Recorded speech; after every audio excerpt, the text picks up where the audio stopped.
1 сентября – День знаний. Этот светлый и добрый праздник для школьников проходит по всей стране, даже несмотря на все ограничительные меры. Впрочем, выстроиться на праздничную линейку смогли сегодня далеко не все. В Усть-Цилимской кадетской школе, например, красивые, с цветами в центре зала стоят лишь первоклассники.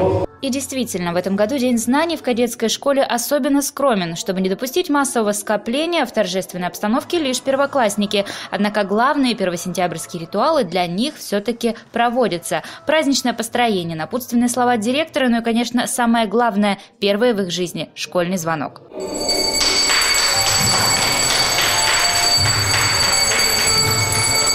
А вот первоклашки Усть-Цилимской СОЖ свой первый праздничный звонок так и не услышали. Из соображений эпидембезопасности от проведения линейки здесь отказались. Впрочем, даже несмотря на это, 1 сентября все-таки стал настоящим праздником. После долгого дистанта учреждения вновь возвращаются к работе в привычном режиме. И как для учеников, так и для педагогов это прежде всего возобновление долгожданного общения. Как думаете, неудобно было бы учиться на дистанции первоклашкам? Думаю, да. Все-таки нужно в стенах школы обучаться. Да, первоклассник – это очень важно. Это, в первую очередь, дисциплина вырабатываться должна. Старший класс там еще, может быть, как-то на дистанционке справиться. А первоклассник обязательно, считаю. Скажи, пожалуйста, рада, что вы начинаете учиться опять в школе, не дома? Да, очень. Как тебе дома училась? Было не очень все понятно. В школе, конечно, уж ты все понимаешь, усваиваешь. А на дистанционке ты почти ничего не запоминаешь.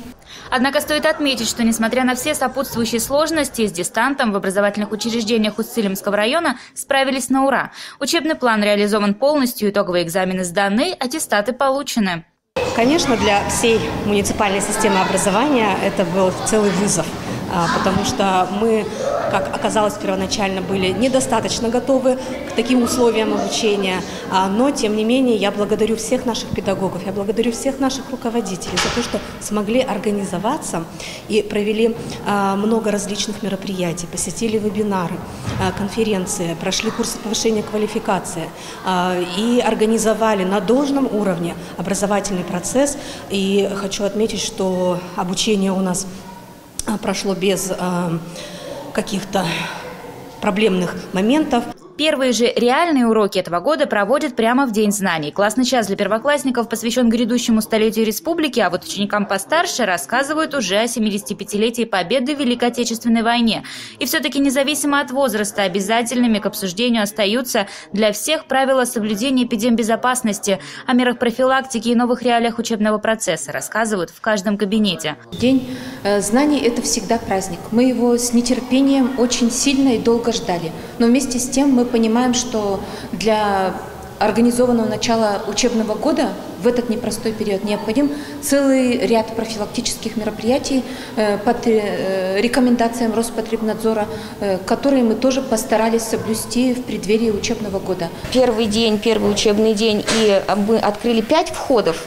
Ввиду того, что первоклассники вообще в первый раз только пришли в это здание, у нас даже не получилось у них провести экскурсию, у нас обычно это в апреле-мае происходит, но в связи с пандемией мы не смогли этого сделать.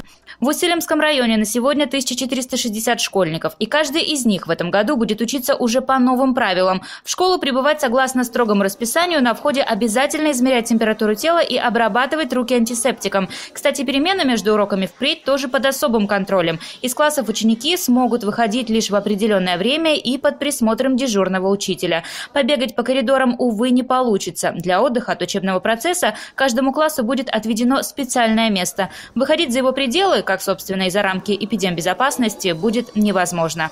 Евгения Кладкевич, Иван Богомолов, телеканал Юрган, Усть-Цилимский район.